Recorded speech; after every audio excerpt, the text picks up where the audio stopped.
Hello all. So in today's video, let's discuss about the most important concept of machine learning, that is equation of hyperplane.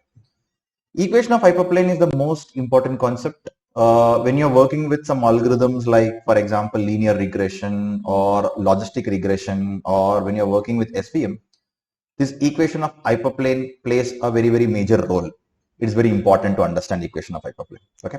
So today let's solve this equation of hyperplane from scratch. But before that, let's understand about something called as dot product. So to understand about equation of hyperplane, we should understand something about dot product. So let's understand with an example. Okay. So let me take an example here right now. Let's assume you're having a simple graph, a simple two-dimension graph. Okay. And in this particular two-dimension graph, let's take some random points. Okay. Let me call this particular points as P maybe, and another point as Q. Okay. And if I want to represent this particular point, I can represent it as A comma B, where this A comma B represents the A value of x-axis and the B value of the y-axis. Okay. And if I want to represent this Q, I can represent it as x comma y, just as for a namesake. That's it. I can represent it as x and I can represent it as y. Right. Perfect. Now, if I want to take these particular values, maybe A can be around 1 and B can be around 5, right? X can be around 3 and Y can be around 2. Some random values I'm just taking here, okay? Now, these two particular points, these 2 points, P and Q, if I want to represent it mathematically in terms of vectors, I can represent something like this, right? A vector P, it will be something like this, A and B, right? And a vector Q, which can be represented something like X and Y. So basically this is nothing but kind of a matrices. I can represent in the form of matrices something like this, also called as a column vector. This is also called as column vector, right? Column vector. Okay. Now, as you know, as just now we have seen, here we can represent the value of A as 1 and the value of B as 5 approximately for the namesake, and the value of Q as 3 and the value of Y as 2, right? Ultimately this is how the vector can be represented. Now, if I want to perform some mathematical calculations on these two particular vectors, it might be some addition, subtraction, or multiplication. How should I do that? For example, if I want to add this particular two matrices, there is vector B and vector Q, or matrix B and matrix Q, I can do something like this: A and B plus X and Y, right? So the output will be something like this. Of course, the output will be still a vector itself, that is A plus X and B plus Y, means the respective element of A means a respective element of P is added with the respective element of Q. That's how a matrix multiplication happens, right? So in terms of numbers, if I want to represent, this is 1, 5 and 3, 2. So ultimately the result will be 4 and 7, right? This is the when you add these two vectors, right? When you perform the addition operation between these two particular matrices, this is how it happens. The same way, if I want to perform some subtraction operation, if I want to subtract these two vectors, I can do something like this. You have same 1, 5 minus 3, 2. It will be something around minus 2 and 3, right? Ultimately, this is how the subtraction of this particular two vectors work. Okay. So now the same thing, if I want to multiply these two matrices, for example, if you have matrix 1, 5 and your matrix 3, 2. Okay. Of course, this is nothing but your P and Q, right? So if you want to do some matrix operation, so if you want to apply some multiplication to this, do you think is this really possible to multiply? No. Why? Because if you just consider the rules of multiplication, general rules of multiplication, we know that in our childhood, I guess, during when we learned about matrices, I guess we learned about this, right? If you want to multiply a matrix A with a matrix B, right? Matrix A with matrix B of m by n dimension with a matrix B of n by n dimension. Sorry, if you want to multiply matrix A with matrix B, we understood that, for example, matrix A is of m by n dimension, then matrix should be n by p. P can be anything, where it indicates that the number of columns of matrix A should be equal to number of columns of matrix A should be equal to number of rows of matrix N, matrix B, right? So here these two parts should be equal. So when you have exactly this way, when your number of columns is matching with number of rows only, then you can multiply this matrix A with matrix B. So the resultant multiplication would be of shape m by p. This is the simple matrix rule, right? The same rule if you apply here, if you just take the dimension of this, as we know it's a column vector, the dimension of this is what? So it is having how many rows? 2 rows by 1 column, right? And this is having 2 rows by 1 column, right? So now when I'm trying to apply the matrix multiplication for this particular vectors or for this particular matrices, this will be not possible because the number of columns of this particular matrix is not matching with the number of rows of this particular matrix. So this is not possible. So if you want to do the matrix multiplication of these two vectors P and Q, you need to do some kind of difference here. You need to do some kind of change here. What kind of change I should do? What should we do in order to perform this matrix? So I can transpose this particular matrix, right? The first matrix I can transpose. So how can I transpose the first matrix? Something like this. I can transpose this matrix. So if I transpose this matrix, the dimensionality of this particular matrix will be, the shape of this particular matrix will be 1 into 2, 1 cross 2, right? The shape of this particular matrix will be 1 cross 2, and the shape of this particular matrix will be as it is, that is 2 cross 1. So what I'm doing here, the first matrix, I'm trying to transpose it. So when I'm transposing the first matrix, you can clearly see that the number of columns is actually matching with the number of rows of other matrix. Now clearly this matrix multiplication can happen. So if you want to perform this, I should do this. And the final resultant of the matrix multiplication would be what? It is something like this, right? So every this value is multiplied with this value. This row value is multiplied with the respective column value. So 1 into 3 legs, and it is added, right? This is how the matrix multiplication happens, and 5 into 2, right? 5 into 2. So finally the resultant would be 3 plus 10, around 30, right? So in this way, you will be getting a scalar quantity ultimately. When you are doing the matrix multiplication between these two, you are getting a scalar quantity, right? Scalar quantity. This is a matrix multiplication, okay? Now, in order to do matrix multiplication, you have done the transpose of P, right? And the Q is as it is. The Q is as it is. This particular thing is also called as dot product, okay? This is nothing but dot product. So dot product between two vectors, the dot product is represented something like this. The dot product is represented something like this, is nothing but the P transpose into Q. This is one representation of a dot product, one way of representing the dot product. That is, dot product of vector P and Q is nothing but the matrix multiplication of transpose of a vector into the respective vector. Okay. The same way, if I want to represent this particular dot product in a slightly different way, okay, I can represent something like this. Let me show you. Okay, see, let us take the same thing. Let's take P as you know, just now we have understood that P can be represented as AB, already we have seen, and Q can be represented as XY, right?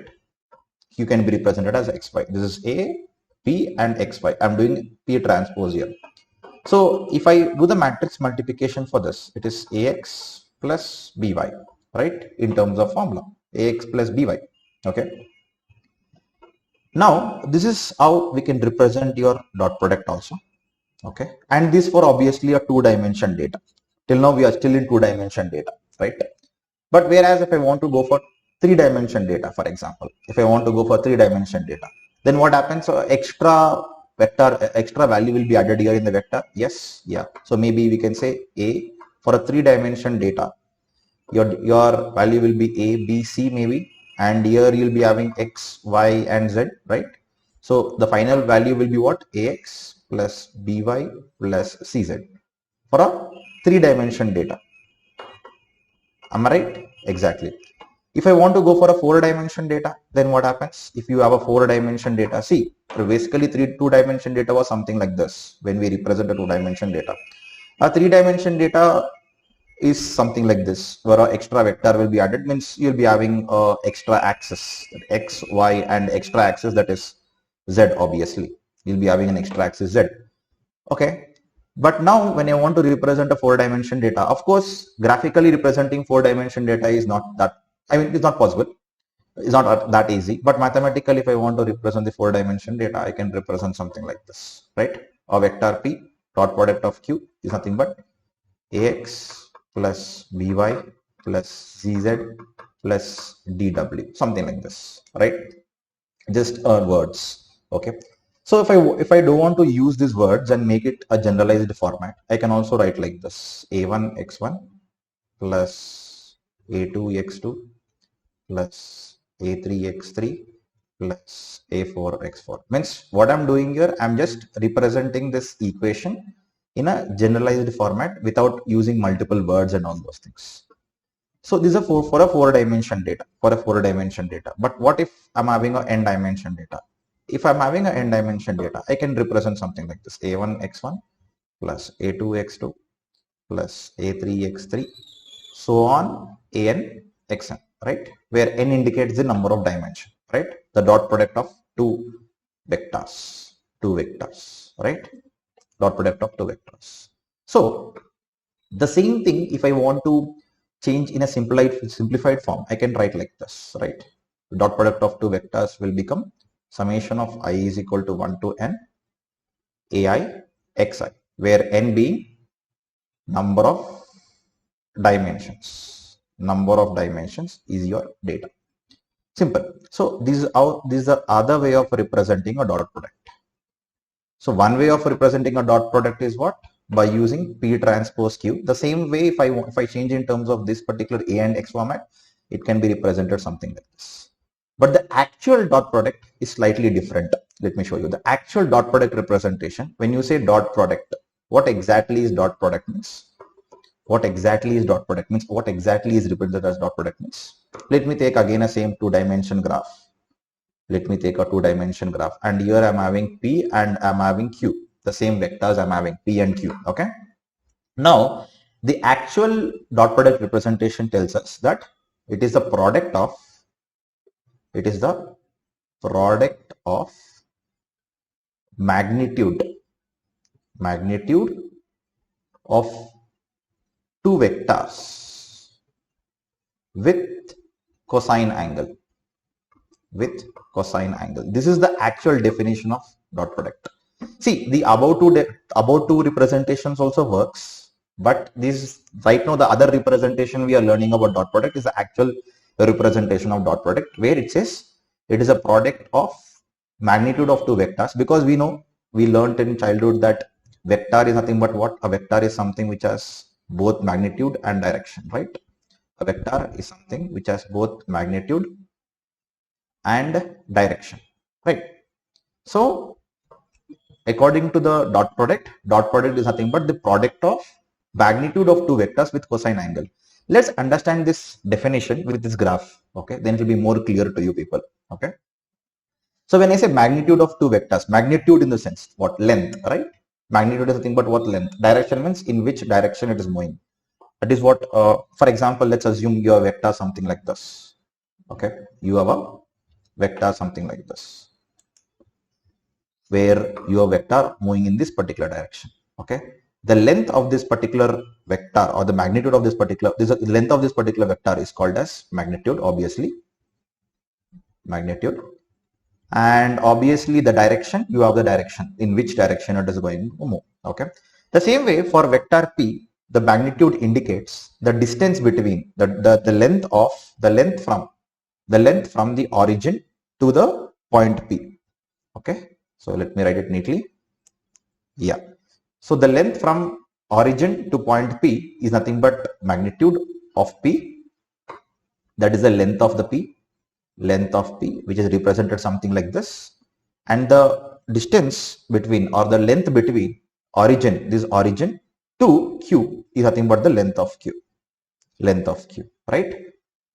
And if you observe here, is there any angle between them? Yes, you can see that between P and Q, if I just draw like this, there is an angle between them. And that angle, if you just look at this, that is theta. That is theta, right? So according to the dot product, it says that the dot product is nothing but the product of magnitude of two vectors, magnitude of two vectors. So we clearly know the dot product of P and Q is nothing but the magnitude of P, which indicates something like this. This is a length of P or magnitude of P. This is how this length is represented into length of Q into, we have the angle between them, right? Between these two particular points, we have an angle, and that is nothing but cos theta. Cos theta. Because see, that is theta, angle is theta, and here we are working with cosine angle. So it is cos theta. It is cos theta. So this is how the actual dot product is represented. Okay, it's nothing but the magnitude of Q. So you can see graphically, you can see the dot product representation. So it is the magnitude of length of P is nothing but the distance between the length between the origin to the P point. Length of Q is nothing but what? The distance between the origin to Q point. And the theta is the angle between the P and Q. Angle between these particular vectors. That is theta. And the dot product can be represented just like this. So we have learned about three ways of representing a dot product. One way is what? Dot product of P and Q will be P transpose Q. That is, we understood previously the proof. Next one is what? Dot product of P and Q can be represented as summation of I is equal to 1 to n ai xi. Another way of representing a dot product of P and Q is length of P into length of Q into cos theta. Cos theta. So these are the major three ways of representing a dot product of any, of two vectors. Dot product of two vectors. So this is the first understanding you should know to understand how exactly the equation of hyperplane works. Okay, this is how the dot product works. Okay, so this is how we can represent a dot product. Perfect. So now let's come back to the next point. Okay, so I guess we have understood about what is dot product. Okay, next. Now when you're working with the linear regression or SVM or logistic regression in machine learning, you'll often working with lines, right? Lines and something called as hyperplanes, right? So let's understand that. For example, let's start with simple linear regression. Okay, let's start with simple linear regression. If you know how to represent an equation of hyperplane, these algorithms will be very, very easy for you. Okay, let us start with linear regression. In linear regression, what is your main goal? For example, you have a data of something like this. Let's assume the data is linear. Let's assume you're having a data which is a kind of a linear data. The main goal of linear regression is what? You need to find a line, you need to find a best fit line which is actually having the least deviation, right? Which is having the least deviation between your points. That is the end goal, that is the main actual goal of your linear regression. Am I right? Exactly.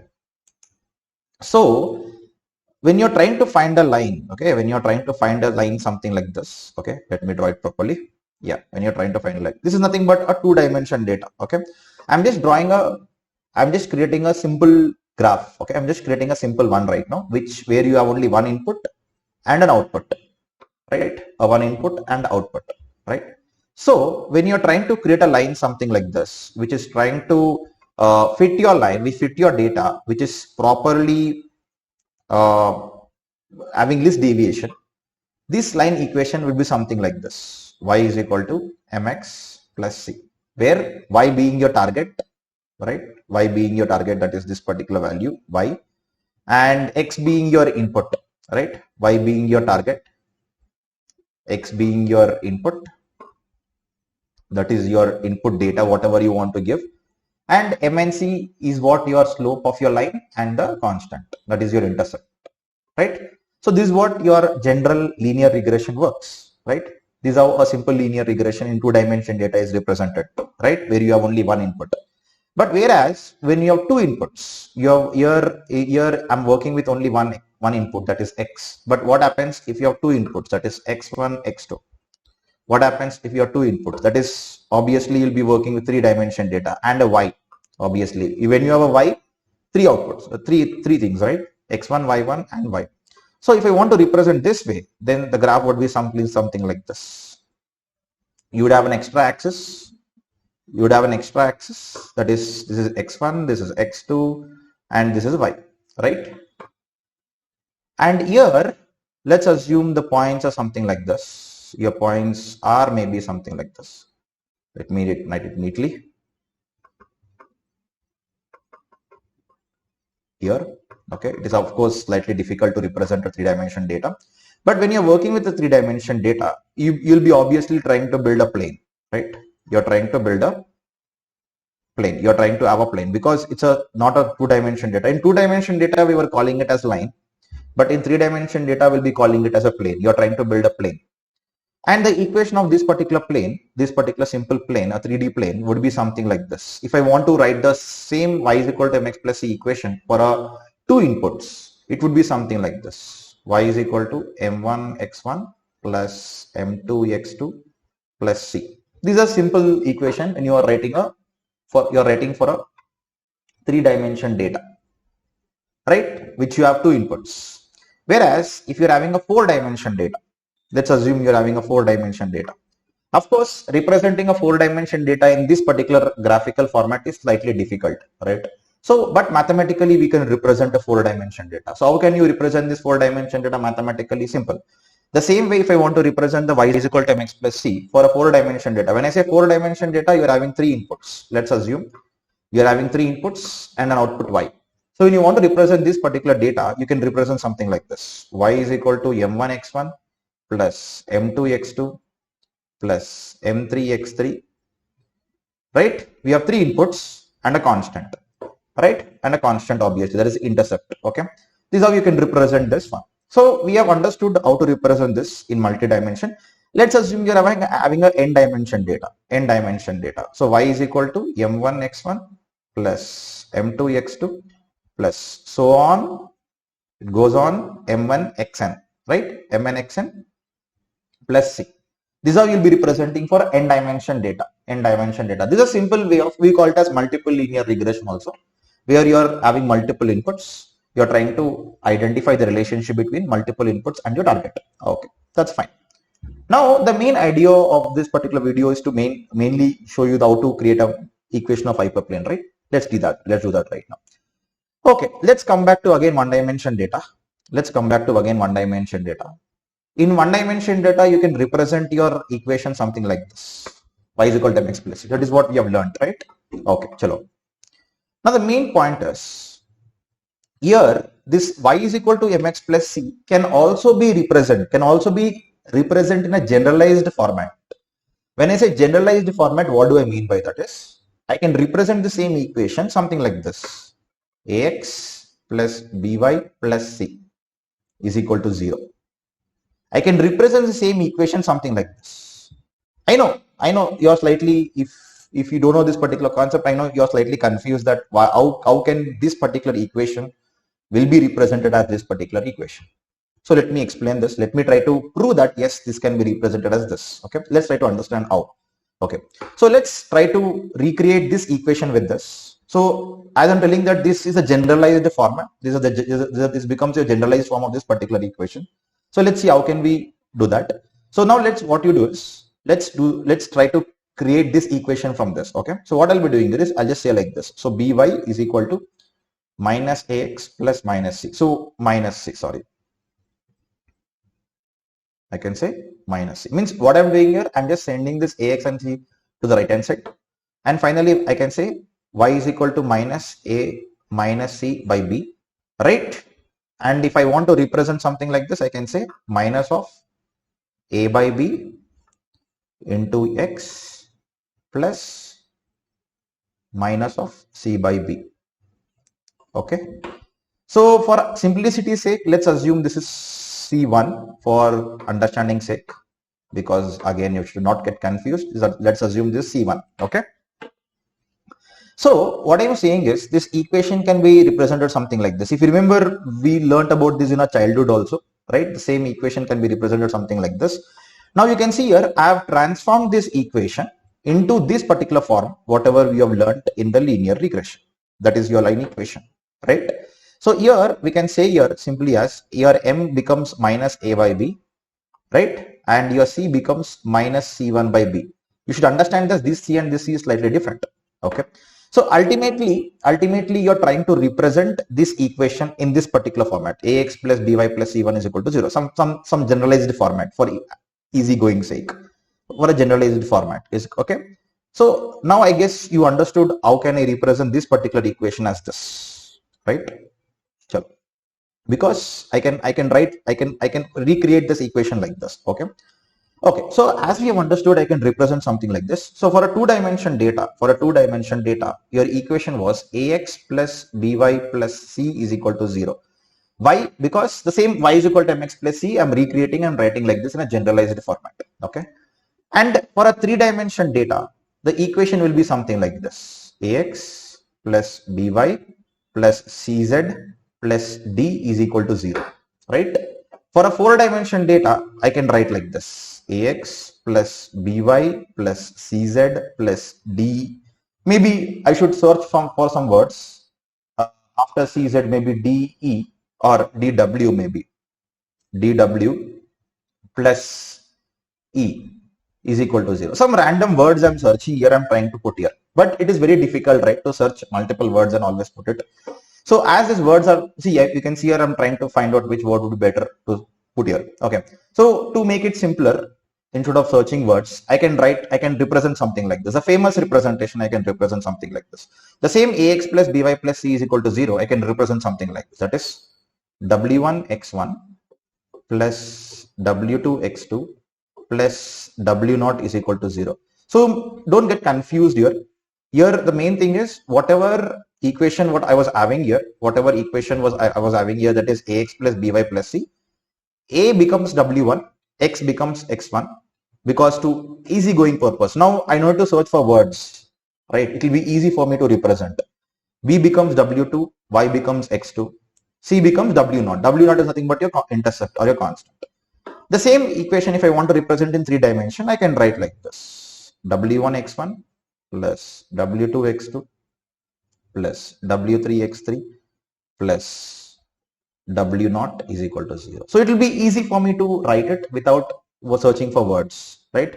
So W1 x1, here W2 x2 plus W3 x3 plus W4 x4 plus W0 is equal to 0, right? Like this, I can write n dimension also. If I want to write for n dimension, it's very simple to write now.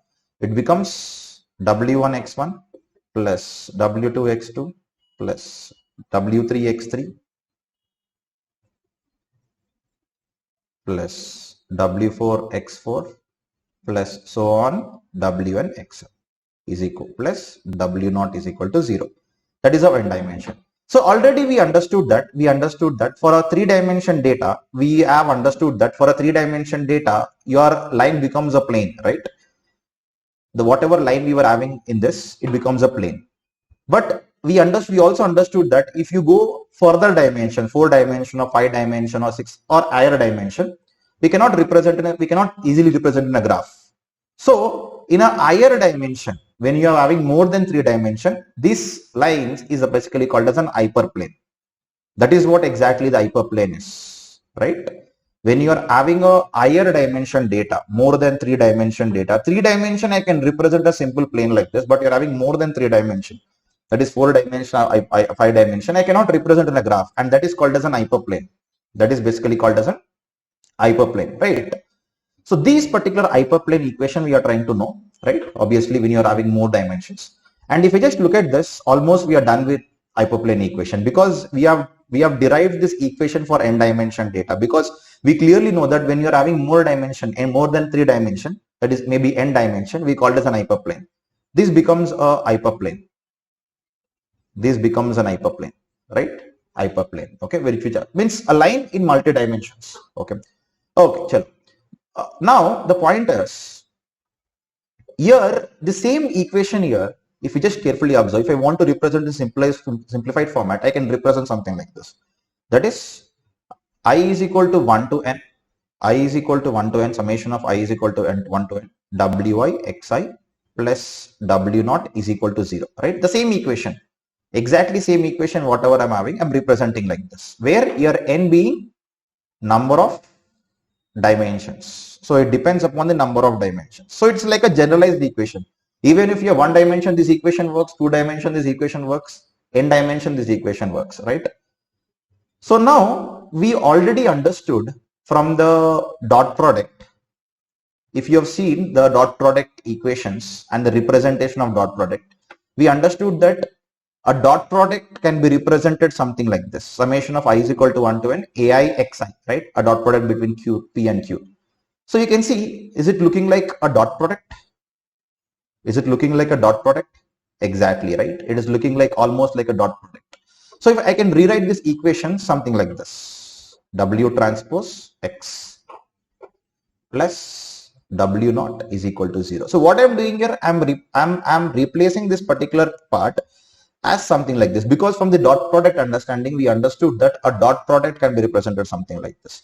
Okay, it is also can be written as like this, dot product of X into dot product of Q plus W naught is equal to 0, either way, or like this, right?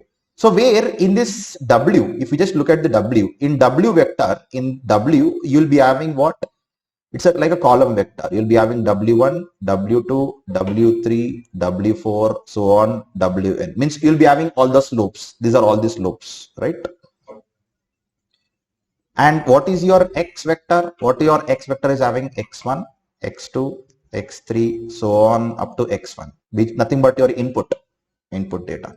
So in order to perform this, in order to find out the equation of hyperplane, and when you're working with lines and hyperplanes, the representation, the mathematical representation of that, what this particular thing would be, I want to multiply this. So this particular W will be transposed. That becomes your W transpose. That is W1, W2, W3, W4. Sorry, W4 up to Wn into the X1, X2, X3 up to Xn, right?